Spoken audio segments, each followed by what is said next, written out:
নমস্কার, খবর শুনছেন টুডে নিউজ চ্যানেল থেকে। জানাবো আজকের বিশেষ বিশেষ খবর। বাছাই করা খবরগুলো পেতে চ্যানেলটিতে সাবস্ক্রাইব করে পাশে থাকা বেল আইকনটি অল করে রাখুন। শুরুতেই হেডলাইন্স। ৪৪,২০৩ পদে নিয়োগ, মমতা এসএসসির বিজ্ঞপ্তি শুক্রবার। পরীক্ষায় বসতেই হবে চাকরিহারাদের। ভূমি দপ্তরের নামে ভুয়ো অ্যাপ ঘিরে প্রতারণার জাল রাজ্যে। অ্যাপ ডাউনলোড ১০ লক্ষ, থানায় অভিযোগ। স্বদেশি আন্দোলনের ধাঁচে এবার বিদেশি পণ্য বয়কটের ডাক মোদির। গণপতির মূর্তিও আসছে বিদেশ থেকে। আমেরিকার ৫১তম প্রদেশ হিসেবে যুক্ত হন। বিনামূল্যে গোল্ডেন ডোমের পরিষেবা পাবেন। কানাডাকে বার্তা ট্রাম্পের।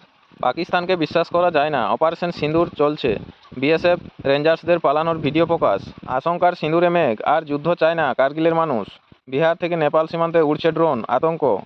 আইএসআইয়ের সঙ্গে যুক্ত ৪ পাকিস্তানি বন্ধু জ্যান্ত জ্যোতি। অহেতুক অ্যালার্ম টানছেনে, কঠোর শাস্তির পথে রেল কর্তৃপক্ষ। অসম সীমান্তে বাংলাদেশিদের অনুপ্রবেশের চেষ্টা, শূন্য গুলি সীমান্তরক্ষী বাহিনীর। উত্তেজনা, ভারতেই তৈরি হবে স্টেলথ যুদ্ধবিমান। বিনপুর ১ নম্বর, লরিকে সাইড দিতে গিয়ে কুশবনী এলাকায় আহত এক বাইক আরোহী। ঝাড়গ্রাম ঝাঁটিবান গ্রামে বাড়ির ভেতর থেকে ঝুলন্ত অবস্থায় উদ্ধার হলো এক গৃহবধূর মৃতদেহ। ওয়েস্ট বেঙ্গল সাইক্লোন তাণ্ডব, আজ থেকেই লন্ডভন্ড হবে কোন কোন জেলা। বিস্তারিত জানতে আমাদের চ্যানেলটির সাথে যুক্ত থাকুন। ঝাড়গ্রামের জাতীয় সড়কে পিকআপ ভ্যানের দুর্ঘটনায় আশঙ্কাজনক এক। চিকিৎসার জন্য আনা হলো ঝাড়গ্রাম মেডিকেল কলেজ ও হাসপাতালে। ঝাড়গ্রাম বাঁধাগড়ায় কীটনাশক বিষ পান করে মৃত্যু হলো এক যুবকের। গোপীবল্লভপুর ১ নম্বর, নির্ভুল ভোটার তালিকা তৈরি করতে সর্বদলীয় বৈঠক করল গোপীবল্লভপুর ১ নম্বর ব্লক প্রশাসন। উপস্থিত ব্লকের বিডিও এবং ইলেকশন ওসি। নয়াগ্রাম ডেঙ্গুবাহিত রোগ দূরীকরণের লক্ষ্যে বাক্সলে হলো দুস্থদের মশারি ও ব্লিচিং পাউডার বিতরণ কর্মসূচি। উপস্থিত ব্লক ও পিএসের সভাপতি। সাঁকরাইল খাবারের সন্ধানে টিয়াকাটিতে বিদ্যালয়ের জানালা ভেঙে স্কুলে ঢুকে খাবার খেল দাঁতাল, আতঙ্কিত স্থানীয়রা। আপনারা এতক্ষণ শুনলেন আজকের সংবাদ শিরোনাম। আসবো বিস্তারিত খবরে। অসম সীমান্তে বাংলাদেশিদের অনুপ্রবেশের চেষ্টা, শূন্যে গুলি সীমান্তরক্ষী বাহিনীর। উত্তেজনা, গুয়াহাটি বাংলাদেশিদের অনুপ্রবেশের চেষ্টা ঘিরে উত্তেজনা অসমে। ভারত ও বাংলাদেশ সীমান্ত এলাকায় মঙ্গলবার সকালে অসমের দক্ষিণ সালমারা মানকাছাড় জেলার ঠাকুরানীবাড়ি এলাকায় ১৪ জন বাংলাদেশির ভারতে অনুপ্রবেশে বাধা দেয় বিএসএফ। এরপরই বিএসএফের সঙ্গে বাংলাদেশের বিজিবি কথা কাটাকাটিতে জড়িয়ে পড়ে পরিস্থিতি সামাল দিতে শূন্যে গুলি ছোঁড়ে ভারতীয় সীমান্তরক্ষী বাহিনী। জানা গিয়েছে, ভারতে অনুপ্রবেশে বাধা দিলে বিজিবির সঙ্গে বাংলাদেশের লোকজনও জড়ো হয়। বিজিবি শুধু বর্ষাতেই থেমে থাকেনি, বরং জিরো লাইন বা নো ম্যানস ল্যান্ডেও ঢুকে পড়ে। এরপরই পরিস্থিতি উত্তপ্ত হয়ে ওঠে। হঠাৎ করেই কয়েকশো বাংলাদেশি বিজিবির সমর্থনে জিরো লাইনে চলে আসে সূত্রের খবর। তাদের ছত্রভঙ্গ করতে এবং পরিস্থিতি সামাল দিতে শূন্যে 4টি গুলি চালাতে বাধ্য হয় বিএসএফ। ভারতীয় সীমান্তরক্ষী বাহিনী এক বিবৃতিতে জানিয়েছে, মঙ্গলবার ভোরের দিকে অসমের দক্ষিণ সালমারা মানকাছাড় জেলার আন্তর্জাতিক সীমান্তে টহলরত বিএসএফ জওয়ানরা কিছু বাংলাদেশি নাগরিকের সন্দেহজনক গতিবিধি লক্ষ্য করেন। ১৪ জন বাংলাদেশি ভারতে অনুপ্রবেশের জন্য সীমান্তের দিকে এগিয়ে আসছিল। বিএসএফ জওয়ানরা তড়িঘড়ি তাদের সেই চেষ্টায় বাধা দেয়।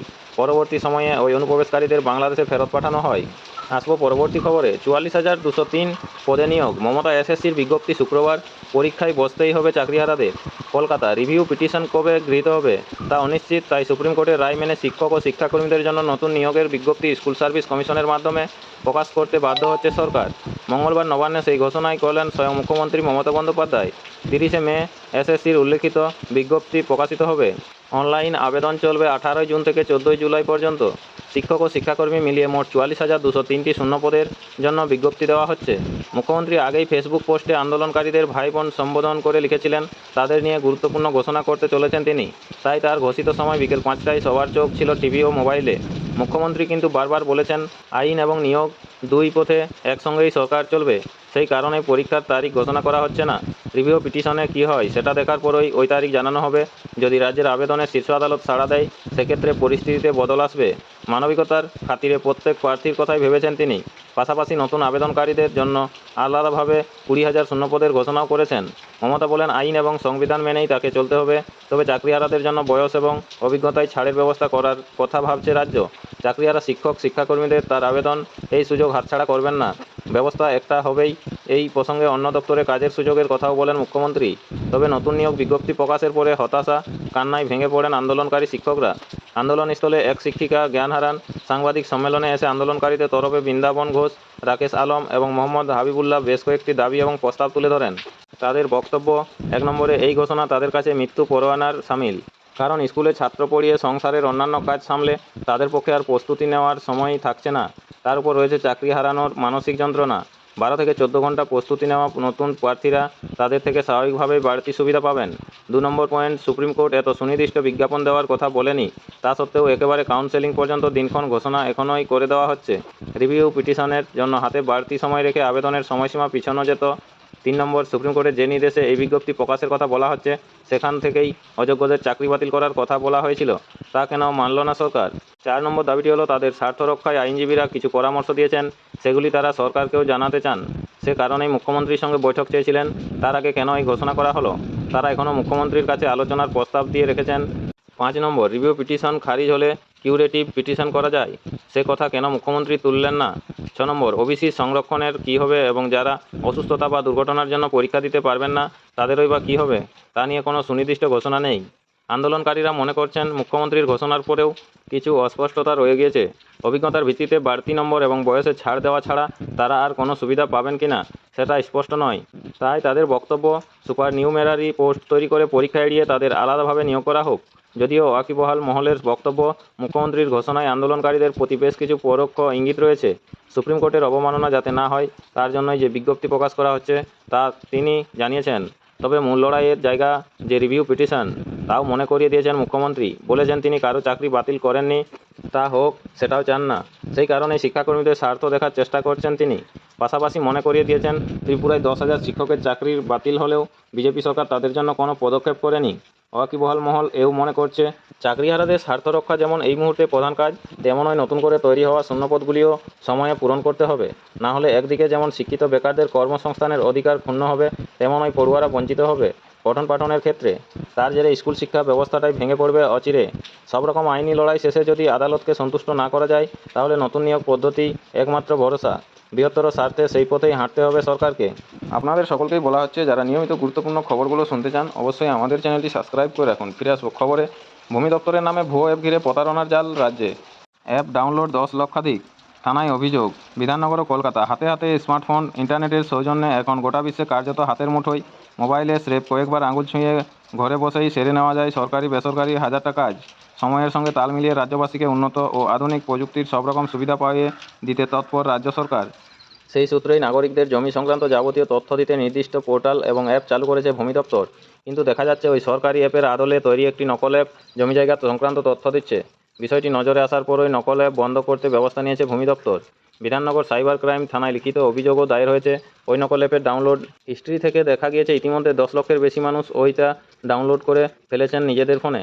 রাজ্য সরকারের ভূমি দপ্তর ও পুলিশ সূত্রে জানা গিয়েছে বাংলার ভূমি নামে একটি সরকারি পোর্টাল রয়েছে, সেই সঙ্গে জমির তথ্য নামে সরকারের নিজস্ব একটি অ্যাপেও আছে, যে সেখান থেকে জমির খতিয়ান অনুসন্ধান, জমির ক্ষেত্রফল বের করা, প্লট মাপিং, সম্পত্তির মূল্যায়ন, জমির মালিকানা ও জমির চরিত্র সংক্রান্ত যাবতীয় তথ্য পাওয়া যায়। দপ্তরের অভিযোগ, জমির তথ্য অ্যাপের আদলে ভূমি তথ্য নামে একটি নকল অ্যাপ বাজারে আনা হয়েছে। গুগল প্লে স্টোর থেকে যে কেউ তা ডাউনলোডও করতে পারছেন। ওই অ্যাপ থেকে জমি সংক্রান্ত যে তথ্য পাওয়া যাচ্ছে তার সঙ্গে সরকারি অ্যাপের তথ্য অভিন্ন বলেই জানা যাচ্ছে। আগেও এই ধরনের নকল অ্যাপ সামনে এসেছে। নতুন করে বিষয়টি মাথাচাড়া দেওয়ার ভূমি দপ্তরের এক অ্যাসিস্ট্যান্ট ডিরেক্টর গত 24শে মে বিধাননগর সাইবার ক্রাইম থানায় লিখিত অভিযোগ দায়ের করেন। ভূমির তথ্য অ্যাপটি অবৈধভাবে সরকারি তথ্য ব্যবহার করছে বলেও এফআইআর উল্লেখ করা হয়েছে। তদন্ত শুরু করেছে পুলিশ। এডিজি স্তরের আধিকারিকরা সরাসরি মনিটরিং করছেন তদন্তের। সাইবার বিশেষজ্ঞদের কথায় যে কোনো নকল অ্যাপে বিপদ লুকিয়ে রয়েছে, কারণ অ্যাপ ডাউনলোড করে ফোনে ইনস্টল করতে হয়, তার জন্য ব্যবহারকারীকেই অনুমতি দিতে হয়। কোনো নকল অ্যাপ ফোনে ইনস্টল থাকলে ফোনের সমস্ত তথ্য ব্যাহত হয়ে যাওয়ার আশঙ্কা থাকে। ভূমি দপ্তরের দাবি, মাঝে মধ্যেই কিছু ডেভেলপার ভুয়ো অ্যাপ বানিয়ে বাজারে ছেড়ে দিচ্ছে। বছরখানেক আগে এমন ঘটনা নজরে আসায় ব্যবস্থা নেওয়া হয়েছিল। এবারও এফআইআর দায়ের করা হয়েছে। পুলিশকে বলা হয়েছে এই জালিয়াতরা কোনো তথ্যের ভিত্তিতে এই ভুয়ো অ্যাপ চালাচ্ছে এবং সেই তথ্য তারা পাচ্ছে কোথা থেকে তাও তদন্ত করে দেখতে হবে। নবান্নের তরফে সাধারণ মানুষকে বলা হচ্ছে জমি জায়গা সংক্রান্ত কোনো তথ্যের প্রয়োজন হলে শুধুমাত্র বাংলার ভূমি সরকারি পোর্টালের উপরেই ভরসা করুন, এখানেই সমস্ত তথ্য মিলবে। ভূমি সংক্রান্ত তথ্যের জন্য জমির তথ্য নামে যে সরকারি অ্যাপটি আছে সেটি আরও ইউজার ফ্রেন্ডলি করে তোলার কাজ চলছে। শীঘ্রই তা নতুন রূপে আসবে। প্রতিদিন নিয়মিত সঠিক খবরগুলো শোনার জন্য আমাদের চ্যানেলটি সাবস্ক্রাইব করে রাখুন। ফিরে আসবো খবরে। বিনা ভিসাতেই ফিলিপিন্সে প্রবেশ করতে পারবেন ভারতীয়রা। নয়াদিল্লি, এবার থেকে বিনা ভিসাতেই ফিলিপিন্সে যেতে পারবেন ভারতীয়রা, এমনই সিদ্ধান্ত নিয়েছে ফিলিপিন্সের সরকার। মনোরম আবহাওয়া, আগ্নেয়গিরি, সমুদ্র, সাদা বালির সৈকত, এই সব দৃশ্য দেখতেই ওই ছুটি কাটাতে ফিলিপিন্সে যান অনেকেই। প্রচুর ভারতীয় পর্যটক প্রতি বছরই ফিলিপিন্সে ছুটি কাটাতে যান, তাই সেই ভারতীয়দের কথা মাথাতে রেখেই এই বিশেষ সুবিধা এনেছে সেখানকার সরকার। নয়াদিল্লিতে অবস্থিত ফিলিপিন্সের দূতাবাস থেকে জানানো হয়েছে অল্প সময়ের জন্য দুটি বিশেষ বিভাগের আওতায় বিনা ভিসাতে তাদের দেশে যেতে পারবেন ভারতীয়রা। 2025 সালের মে মাস থেকেই ভারতীয় নাগরিকরা তাদের যোগ্যতার উপর ভিত্তি করে ভিসা ছাড়াই ফিলিপিন্সে ভ্রমণ করতে পারবেন। প্রথমটি হলো 14 দিনের ভিসা ছাড়া প্রবেশ। এক্ষেত্রে ভারতীয় পাসপোর্টধারীরা ভিসার জন্য আবেদন না করে পর্যটনের জন্য ফিলিপিন্সে 14 দিন পর্যন্ত থাকতে পারবেন।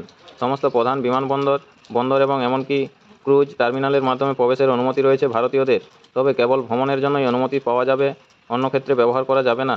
এই বিভাগের আওতায় ফিলিপিন্সে প্রবেশ করতে গেলে বেশ কিছু নিয়ম মানতে হবে। সেগুলি হলো: ভ্রমণ কেবল পর্যটনের উদ্দেশ্যে হতে হবে। 2 নম্বর, যতদিন থাকবেন তার সময়সীমার পরে কমপক্ষে 6 মাসের জন্য বৈধ পাসপোর্ট থাকতে হবে। 3 নম্বর, থাকার ব্যবস্থার প্রমাণপত্র এবং ফেরত বা পরবর্তী টিকিট থাকতে হবে। 4 নম্বর, পর্যাপ্ত ব্যাংক ব্যালেন্স ও কর্মসংস্থানের প্রমাণ। 5 নম্বর, ফিলিপিন্সে কোনো অপরাধমূলক কাজের সঙ্গে যুক্ত না থাকা। আরও একটি বিভাগ রয়েছে যাতে করে ফিলিপিন্সে 30 দিনের জন্য ভিসা ছাড়াই প্রবেশ করতে পারবেন ভারতীয়রা। বৈধ ভিসা অর্থাৎ Australia, Japan, America, Canada, Singapore এবং ব্রিটেনের মতো দেশগুলির বৈধ ভিসা বা স্থায়ী বসবাসের অধিকার রয়েছে।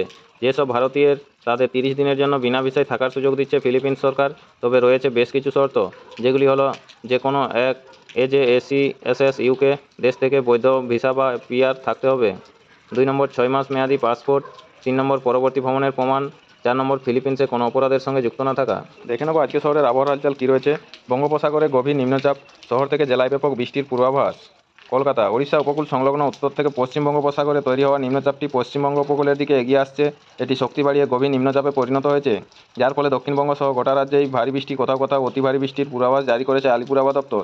নিম্নচাপের প্রভাবে আজ বুধবার দক্ষিণবঙ্গে বৃষ্টির মাত্রা কিছুটা বাড়বে। দক্ষিণবঙ্গে বেশি বৃষ্টি হবে আগামীকাল বৃহস্পতিবার ও শুক্রবার। দুদিনেই অনেকগুলি জেলাতে ভারী থেকে অতি ভারী বৃষ্টির লাল সতর্কতা জারি করা হয়েছে। ঘন্টায় 30 থেকে 50 কিলোমিটার গতিবেগে জোরালো হাওয়া বইতে পারে কোথাও কোথাও। আলিপুর আবহাওয়া অফিসের অধিকর্তা হবিবুর রহমান বিশ্বাস জানিয়েছেন, কলকাতা ও সংলগ্ন এলাকাতেও ভারী বৃষ্টি হতে পারে এই সময়ে।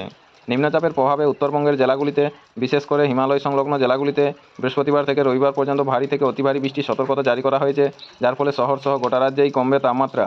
আজ বুধবার সকালে শহরের সর্বনিম্ন তাপমাত্রা ছিল 25.1 ডিগ্রি সেলসিয়াস, যা স্বাভাবিকের থেকে 2.1 ডিগ্রি কম। গতকাল মঙ্গলবার শহরের সর্বাধিক তাপমাত্রা ছিল 31.4 ডিগ্রি সেলসিয়াস, যা স্বাভাবিকের থেকে 3.7 ডিগ্রি কম।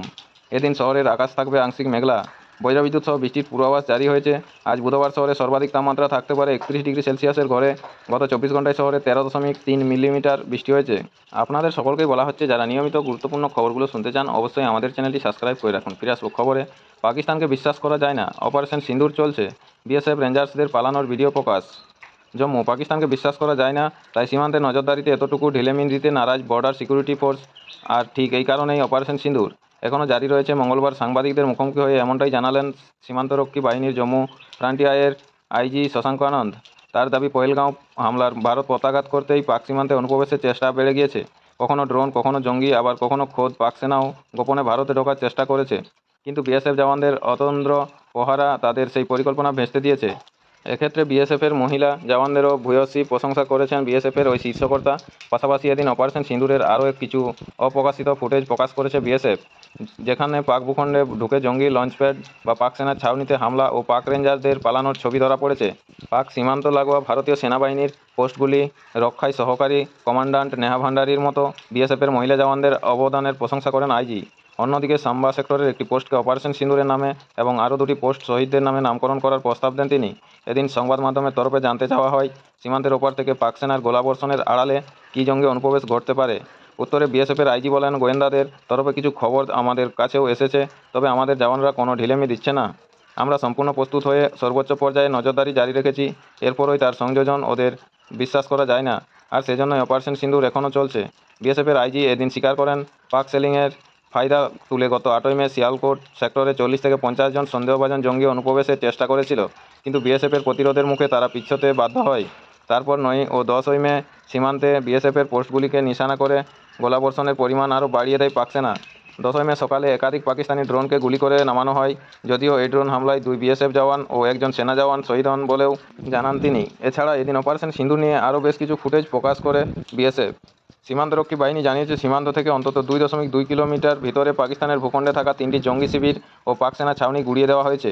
IG শশাঙ্ক আনন্দ বলেন, গত 9ই মে রাতে নিখুঁত হামলায় লস্করের লুনি ক্যাম্প ধ্বংস করেছে সেনাবাহিনী। আবার RSপুরা সেক্টরের ঠিক উল্টো দিকে থাকা মাস্তপুরের জঙ্গি লঞ্চপ্যাডও উড়িয়ে দেওয়া হয়েছে। প্রাণ ভয়ে ঘটনাস্থল থেকে পাক রেঞ্জার্সদের পালাতেও দেখা গিয়েছে ভিডিও ফুটেজে। পহেলগাঁও হামলার নেপথ্যে থাকা জঙ্গিরা সুড়ঙ্গ দিয়ে সীমান্ত পেরিয়েছিল বলে তথ্য সামনে এসেছে।